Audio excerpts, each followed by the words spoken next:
정말로 제가 아이를 가질 수 없는 건가요?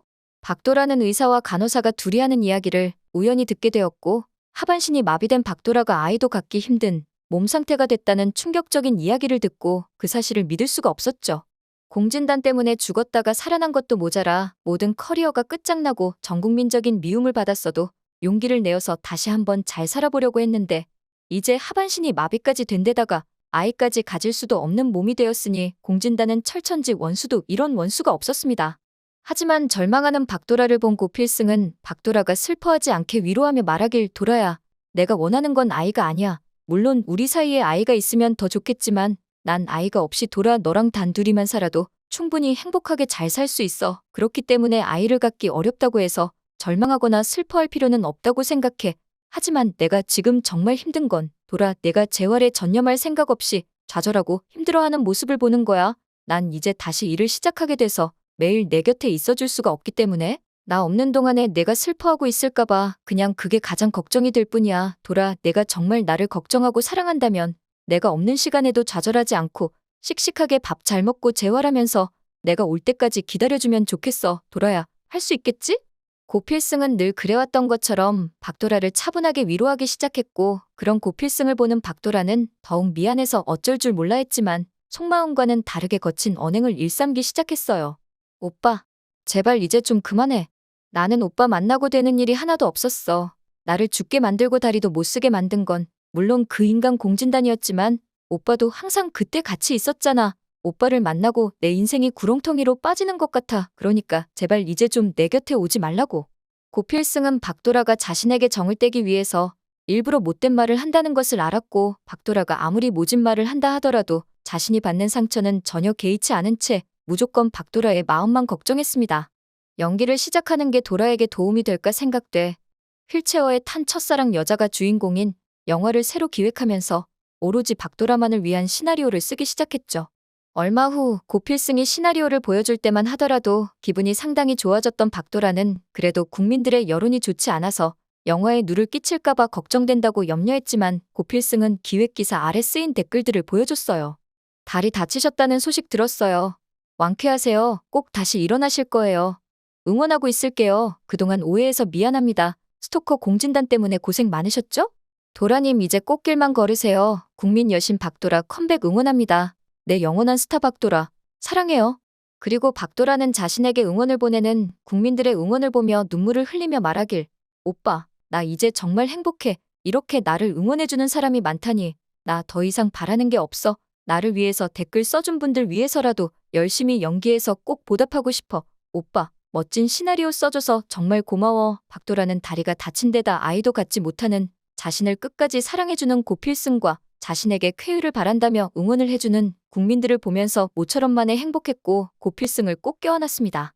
그렇게 행복한 순간 동안 박도라와 단둘이 행복한 시간을 보내고 싶었던 고필승은 담당 의사의 양해를 구해 공진택이 빌려준 별장으로 박도라를 데리고 여행을 떠났고, 그렇게 둘은 함께 행복하고 달달한 1박 2일을 보낼 수가 있었습니다. 공진택은 고필승과 박도라도 안정이 됐고 이제 공진단만 정리하면 된다고 생각해 기자들을 불러 기자회견을 시작했어요. 공진단 전 대표는 제 친동생이 아닙니다. 저희 집안과도 아무 상관이 없는 사람입니다. 공진단 전 대표의 악행으로 인해서 최악의 이미지를 갖게 되었던 APP그룹은 이번 기자회견을 통해 이미지를 쇄신하게 되었어요. 오히려 공진단에 의해서 피해를 입은 기업이라는 동정 여론이 확산이 되기 시작했고, 공진단뿐만 아니라 홍해교는 사면초가에 몰리는 상황이 되었습니다. 식당에서 아르바이트를 시작한 홍해교는 공진단을 욕하는 손님들의 이야기를 듣고는 마치 공진단이 자신의 아들이 아닌 것처럼 그 사람 그런 사람 아니라고 변명했지만 오히려 식당 손님들로부터 욕만 먹었죠. 식당 손님들은 붕괴하면서 말을 하길, 아니 무슨 공진단 어머니라도 되세요? 세상에 그렇게 나쁜 놈이 어딨다고 그런 놈을 두둔하고 그러세요? 자기가 좋아하는 여자 같지 못한다고 스폰 누명 씌우고 죽게 만든 것도 모자라서 납치해서 하반신 마비까지 만든 데다가 핏줄도 섞이지 않은 재벌집에 들어가서 회장님 혼외자인 척 회사까지 탐냈으니 정말 인간 말종의 쓰레기죠? 이런 자식은 천벌을 받아야 해요. 홍해교는 자기 아들을 욕하는 사람들을 보면서 부엌에 들어가서 몰래 눈물을 흘리면서도 아직까지도 우리 아들이 최고라면서 끝까지 공진단의 편을 들고 있었으니 모자라도 한참 모자란 엄마였죠. 자고로 엄마가 똑똑하고 현명해야 자식이 올바른 길로 나아가는 건데 공진단이 저렇게 망가지게 된 건 무조건 내 아들 최고라며 우쭈쭈한 홍혜교의 잘못도 상당해 보였습니다. 한편 고필승과 별장에서 행복한 시간을 보내고 병원으로 돌아오는 길에 휴게소에 들린 박도라는 장애인 화장실에 가려다가 휠체어 사용이 서투른 바람에 화장실 안에서 넘어지고야 말았어요. 고필승은 남자이기 때문에 안에서 박도라가 낑낑대는 것을 몰랐고 밖에서 안절부절하며 박도라를 기다렸으니 박도라는 여자 시민들이 도움을 받아 간신히 화장실을 이용할 수가 있었죠. 하지만 박도라가 화장실 밖으로 나갔다고 생각한 여자 시민들은 박도라에 대한 뒷말을 시작했고 이 이야기를 듣고 큰 충격을 받은 박도라는 그만 화장실 문을 열고 나오지도 못했어요. 여자 시민들은 박도라에 대해 말하길 박도라 이제 다리 불구까지 된 것 봐. 고필승도 박도라랑 헤어지게 생겼지 뭐. 고필승 이제 재벌가 아들에다가 큰 키에 훤칠한 미남의 능력까지 있는데 미쳤다고 스폰 여배우 이미지에 다리까지 다친 저런 여자를 만나겠어?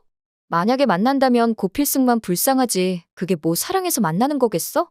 이제 와서 헤어질 수도 없고 그냥 어거지로 만나는 거겠지 뭘. 그렇게 자기를 도와줬던 여자 시민들이 사실은 이와 같은 생각을 하고 있었다는 충격적인 사실을 알게 된 박도라는 큰 충격을 받게 되었고 배신감에 치를 떨었죠.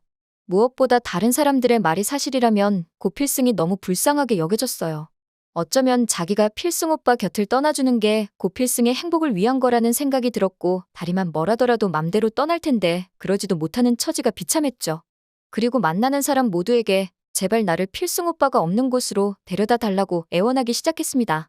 하지만 박도식과 박도준은 모두 박도라에게 제발 그런 생각하지 말라고 그럴수록 고필승이 불행해진다고 제발 재활에만 집중하라고 말을 했고 박도라에게 화만 냈죠. 때마침 감옥에서 나온 백미자는 가족들이 자기가 감옥에서 나오는데 두부 한 모 사오지 않는다고 섭섭해하다가 박도라가 입원한 병원을 알게 되었고 병문안을 오게 되었고 그때 때마침 백미자를 만난 박도라가 말하길 엄마 나한테 미안한 거 많지? 그거 속죄할 방법 하나 알려줄게. 제발 나 멀리 좀 데려다줘. 필승 오빠 없는 데로 데려다줘.